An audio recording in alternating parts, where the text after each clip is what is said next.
भगवान राम ने अपने प्राण से प्रिय भाई लक्ष्मण को मृत्यु दंड की सजा क्यों दी? मित्रों, भगवान राम के 3 भाई थे। तीनों भाइयों में राम के सबसे प्रिय थे लक्ष्मण। लक्ष्मण भी राम का बहुत आदर करते थे, इसलिए जब भगवान राम वनवास के लिए जाने लगे तो लक्ष्मण भी हठ करके राम के साथ वन गए। लक्ष्मण ने हर सुख दुख में भगवान राम का साथ दिया। इसके बाद भी एक बार लक्ष्मण जी से एक छोटी सी गलती हो गई तो भगवान राम ने उन्हें मृत्युदंड दे दिया। भगवान राम की आज्ञा का पालन करते हुए लक्ष्मण जी ने जल समाधि ले ली। पर सवाल उठता है कि न्यायप्रिय और भक्त वत्सल कहलाने वाले राम ने आखिर अपने प्राण प्रिय भाई को उनकी छोटी सी गलती पर प्राण दंड क्यों दिया, और वह गलती क्या थी जिसने भगवान राम को ऐसी कठोर सजा देने के लिए विवश कर दिया था।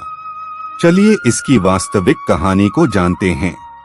नमस्कार मित्रों, स्वागत है आपका आज के इस नए वीडियो पर एक बार फिर। मित्रों, यमराज यह जानते थे कि भगवान की इच्छा के बिना भगवान न तो स्वयं शरीर का त्याग करेंगे और न शेषनाग के अंशावतार लक्ष्मण जी अपने शरीर का त्याग करेंगे। ऐसे में यमराज ने एक चाल चली। एक दिन यमराज किसी विषय पर बात करने भगवान राम के पास आ पहुँचे। भगवान राम ने जब यमराज से आने का कारण पूछा तो यमराज ने कहा कि आपसे कुछ जरूरी बातें करनी है। भगवान राम यमराज को अपने कक्ष में ले गए। यमराज ने कहा कि मैं चाहता हूं कि जब तक मेरी और आपकी बात हो उस बीच कोई इस कक्ष में नहीं आए। यमराज ने अपनी बात को आगे बढ़ाते हुए कहा कि अगर कोई बीच में आ जाता है तो आप उसे मृत्युदंड देंगे, ऐसा आपको वचन देना होगा। भगवान राम ने यमराज की बात मान ली और यह सोचकर कि लक्ष्मण उनके सबसे आज्ञाकारी हैं, इसलिए उन्होंने लक्ष्मण जी को पहरे पर बैठा दिया। यमराज और राम जी की बात जब चल रही थी उसी समय दुर्वासा ऋषि अयोध्या पहुंच गए और राम जी से तुरंत मिलने की इच्छा जताई।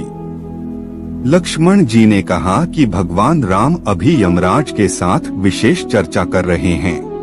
भगवान की आज्ञा है कि जब तक उनकी बात समाप्त नहीं हो जाए कोई उनके कक्ष में नहीं आए, इसलिए आपसे अनुरोध है कि आप कुछ समय प्रतीक्षा करें। ऋषि दुर्वासा लक्ष्मण जी की बातों से क्रोधित हो गए और कहा कि अभी जाकर राम से कहो कि मैं उनसे मिलना चाहता हूँ, अन्यथा मैं पूरी अयोध्या को नष्ट होने का शाप दे दूंगा। लक्ष्मण जी ने सोचा कि उनके प्राणों से अधिक महत्व उनके राज्य और उसकी जनता का है, इसलिए अपने प्राणों का मोह छोड़कर लक्ष्मण जी भगवान राम के कक्ष में चले गए। भगवान राम लक्ष्मण को सामने देखकर हैरान और परेशान हो गए। भगवान राम ने लक्ष्मण से पूछा कि यह जानते हुए भी कि इस समय कक्ष में प्रवेश करने वाले को मृत्युदंड दिया जाएगा, तुम मेरे कक्ष में क्यों चले आए? लक्ष्मण जी ने कहा कि दुर्वासा ऋषि आपसे अभी मिलना चाहते हैं। उनके हठ के कारण मुझे अभी कक्ष में आना पड़ा है। राम जी यमराज से अपनी बात पूरी करके जल्दी से ऋषि दुर्वासा से मिलने पहुँचे।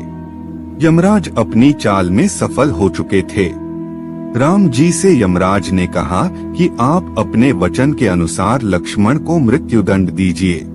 भगवान राम अपने वचन से मजबूर थे। राम जी सोच में थे कि अपने प्राणों से प्रिय भाई को कैसे मृत्युदंड दिया जाए। राम जी ने अपने गुरु वशिष्ठ जी से इस विषय में बात की तो गुरु ने बताया कि अपनों का त्याग मृत्युदंड के समान ही होता है, इसलिए आप लक्ष्मण को अपने से दूर कर दीजिए, यह उनके लिए मृत्युदंड के बराबर ही सजा होगी। जब राम जी ने लक्ष्मण को अपने से दूर जाने के लिए कहा तो लक्ष्मण जी ने कहा कि आपसे दूर जाकर तो मैं यूं भी मर जाऊंगा, इसलिए अब मेरे लिए उचित है कि मैं आपके वचन की लाज रखूं। लक्ष्मण जी भगवान राम को प्रणाम करके राजमहल से चल पड़े और सरयू नदी में जाकर जल समाधि ले ली। इस तरह राम और लक्ष्मण दोनों ने अपने अपने वचनों और कर्तव्य का पालन किया।